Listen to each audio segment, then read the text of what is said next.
As you know, when I was young, my parents always said that you don't play the game. You don't play the game. It's meaningless and it's only spending time. Cryptocurrency exchange. Non-fungible. We only take Bitcoin and other cryptocurrencies. All right, guys, welcome back to another episode of the Chain Debrief podcast. So today we have in our studio with us Shane Kim. So he's the CEO of Wemix, which is a gaming blockchain from Korea. So Shane, so tell us, very first question I want to know, what is Wemix? First, very nice to meet you, audience of this channel. I'm Shane Kim. I'm the CEO of Wemix. And Wemix is a blockchain gaming platform. But now we aggressively expand our business to mainnet and DeFi and NFT businesses. So we aim to build a blockchain ecosystem globally.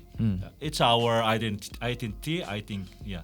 So I understand Wemix is a subsidiary of Wemade, and Wemix, do your focus mainly on GameFi, right? Yeah, at the starting point, we focused on the GameFi and the blockchain gaming. And now, as you know, we launched our mainnet yesterday. Oh wow! Yeah. Wow, very nice timing. We will launch our stablecoin called Wemix Dollar tomorrow. Ooh. Yeah, so well, now I think we are not just a gaming platform. We are the mainnet and blockchain ecosystem. And we use the Wemix token, so we call the Wemix ecosystem. Okay, so before we get into GameFi and all the other verticals which you mentioned just now, I want to know, so how different is Wemix from all the other gaming blockchains out there? So I understand there's like Clayton, Oasis, IMX. How is Wemix different? Actually, I think now people feel hard to distinguish Wemix from other blockchain gaming platform, but we had a concrete strategic goal from the starting point. Because when I was starting our blockchain business and gaming platform at 2018, the crypto games and blockchain games and GameFi is so simple. Our unique value proposition or uniqueness originated from our games and our strategy. We focus the essential of game. I think people play the game for the fun, and they are always seeking the fun game. So, and well-made game and playable game. But most of blockchain games are not playable constantly. Correct. So we, from the starting, we want to adapt blockchain technology to the well-made game and fun game. Yep. So the basis is fun, and then only you implement blockchain on it. Okay, that's really unique. And under Wemix, how many games do you have? I see there's like 30 plus, right? Now 20. Over 20, and we have planned to onboard the new games end of this year, maybe 40 or 50. Ooh. And we already have an agreement with various game companies, and the number of agreement is almost 100. Wow, that's crazy. And so the games that go under Wemix, are they like already blockchain games, or are they like normal games and then you implement blockchain onto the game? Almost every games are not a blockchain game. It's a traditional game and very funny game. And well-made game. And we support the game studios and game developers to adapt blockchain technology to their traditional game and funny game. So, of all the blockchain games on Wemix, what's your most popular one? As you know, Mir 4 is our most successful game in our platform. And we launched Mir 4 in last 2021 summer season, and Mir 4 is shows us that a very long life cycle. As you know, most of blockchain games, this life cycle is too short. Yeah, but correct. Beautiful is still ongoing, and they have solid fundamentals. Yeah, and I think that's a very good point because I've seen a lot of games like even in the past year, really popular ones which I don't think I should name. So I went into those games for a few months and then like the token just go down and then no more activity. So I think it's very good that you all focus on the base, which is making the game fun, and then focusing on the blockchain. And I think this brings us to the next question, which I want to ask. So fun games essentially increase adoption. So when it comes to adoption for the games under Wemix, is it mostly based in Korea or is your user base also like on other parts of the world? We have really global user base. More than 95% users from outside Korea. Oh, okay, interesting. North America, Europe, Latin America. Our significantly important market is Southeast Asia. Yes.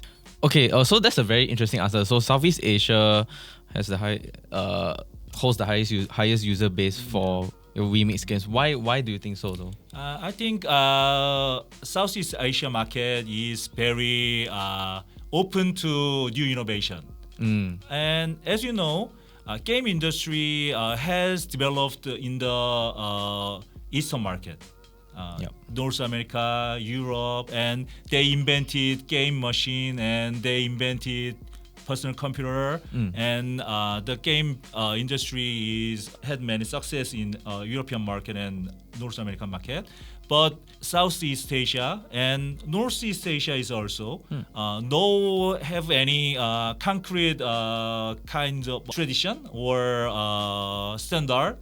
So they feel free for new technology and new game practices and new any kind of the trial.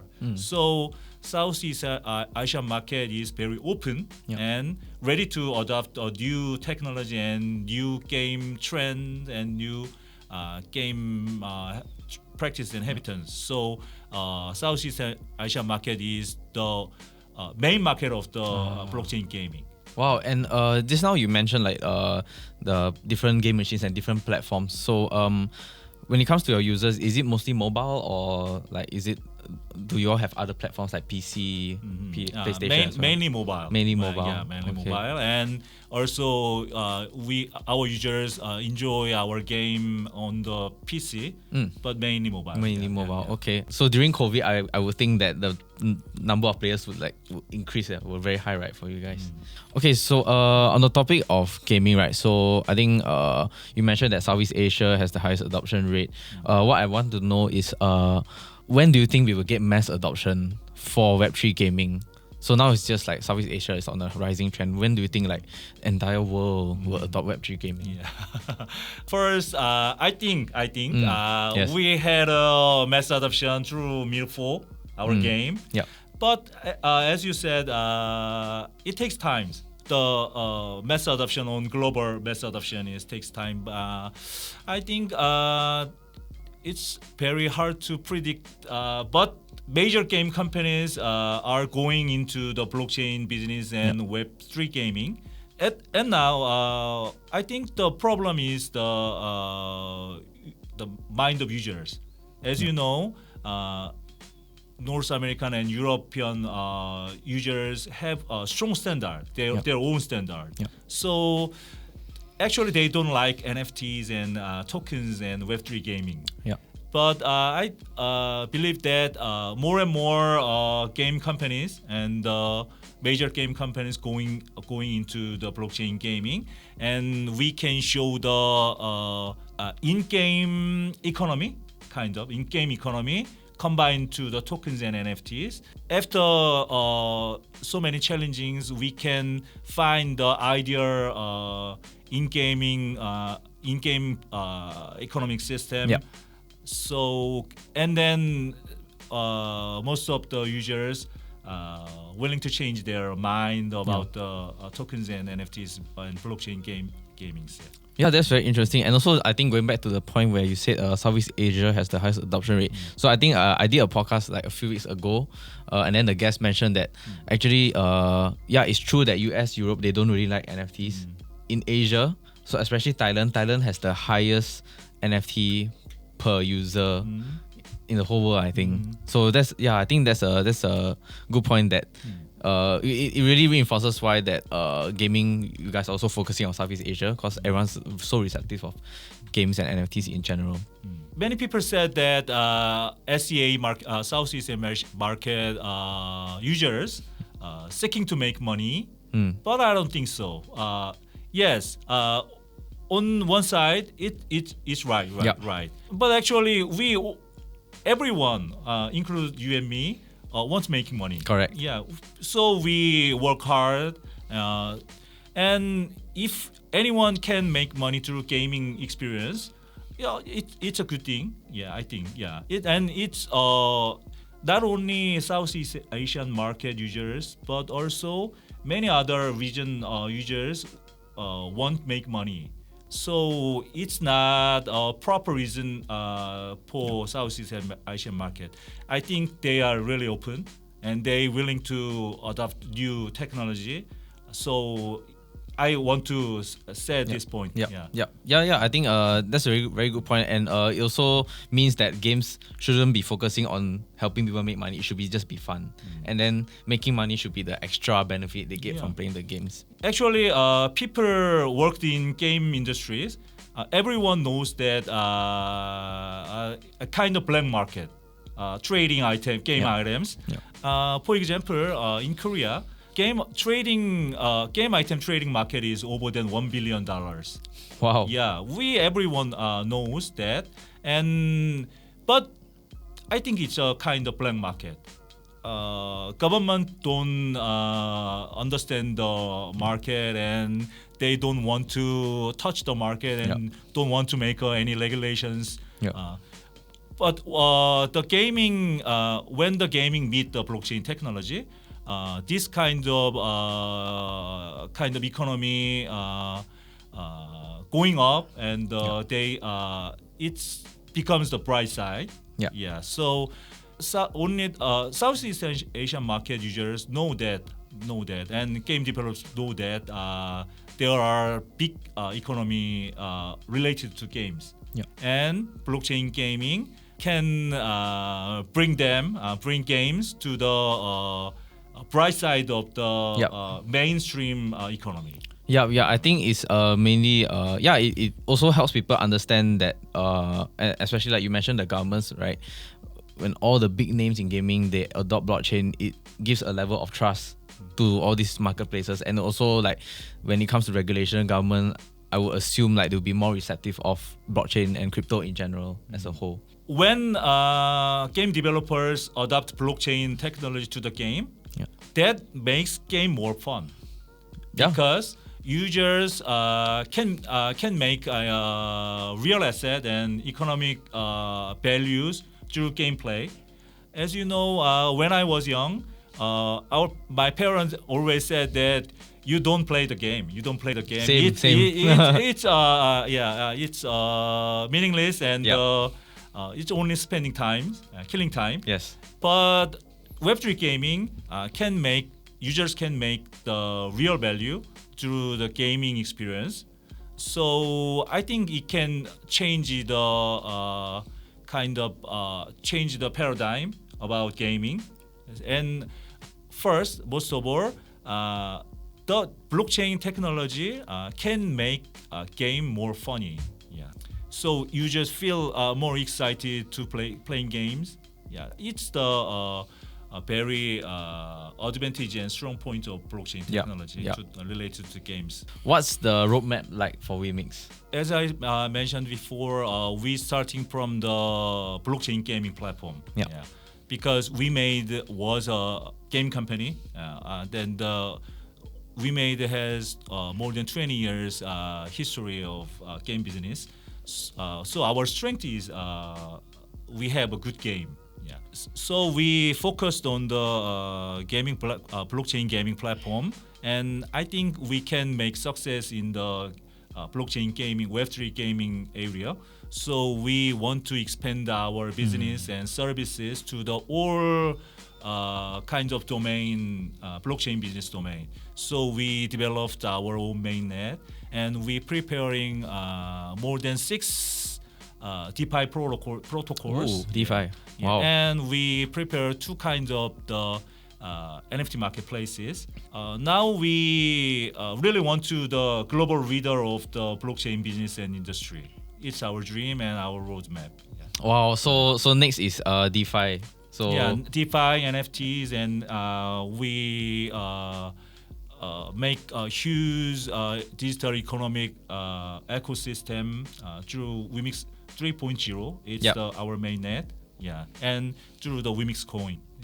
stablecoin. So I want to know a little bit more about the Wemix dollar. Yeah, Yeah. Wemix dollar. So is it fiat backed or Yeah. What type of stablecoin is it? It's backed by USDC. okay, Yes. okay. USDC is very credible Yes, stablecoin. correct. So we are backing Wemix dollar by USDC. Okay, oh that's a really good choice. I've worked in IT business more than 20 years in Korea. I was starting my career in the Korean kind of SNS company, and the company is now not in the market. Yeah. And then I worked in the NHN. Have you ever heard the NHN? It's the biggest Korean search engine called Naver. Oh. And the biggest Korean game publisher, Hangame, and NHN's business domain, Naver and Hangame, and I have worked in and I raised my career and experience, and then I moved to the non-marble, Korean largest game publisher, Ooh, and wow. then I joined Wemade and starting the Wemix business. So you in IT first, and then you went to gaming, right? Yeah, but almost all of my careers is related to the games. Gaming. Yeah, yeah. Okay. All right. Before we end, what pieces of advice do you have for someone who wants to start out in the GameFi space? Let's say I want to start a GameFi project. What pieces of advice do you have? It's very hard question, but I want to say like that. We can see many kind of scam project in blockchain business. Definitely. I think many people join the blockchain, starting the blockchain business that it seems that they can make money easily. Yeah. But it's not a proper reason and good reason for starting blockchain business. So I really want to say that if you want to starting blockchain business and GameFi, you have to find the reason why you adopt the blockchain technology. What kind of value of the blockchain bring you to the reason and new value? Actually, technology is not a matter, I think, because blockchain technology is not efficient technology. It's secure and it's secure technology. So I think it's not very hard technology. So you can study blockchain technology, but the most important thing is why you starting the blockchain business. It's very important. And then I believe that if we and all guys and all people in the blockchain business have own reason, proper reason to starting blockchain business, and then government can accept the blockchain business as a mainstream. But now the market is not the situation. So government and regulatories are Still considering careful. about the regulation. What is the right regulation? Yeah, I guess you have to wait like 1-2 years more, and then we'll see. All right, that's a wrap. So thank you so much, Shane, CEO of Wemix, for taking your time to come over to our podcast here. Thank you so much for watching, guys. We'll see you guys again next time. Bye-bye. Bye-bye. Thank you.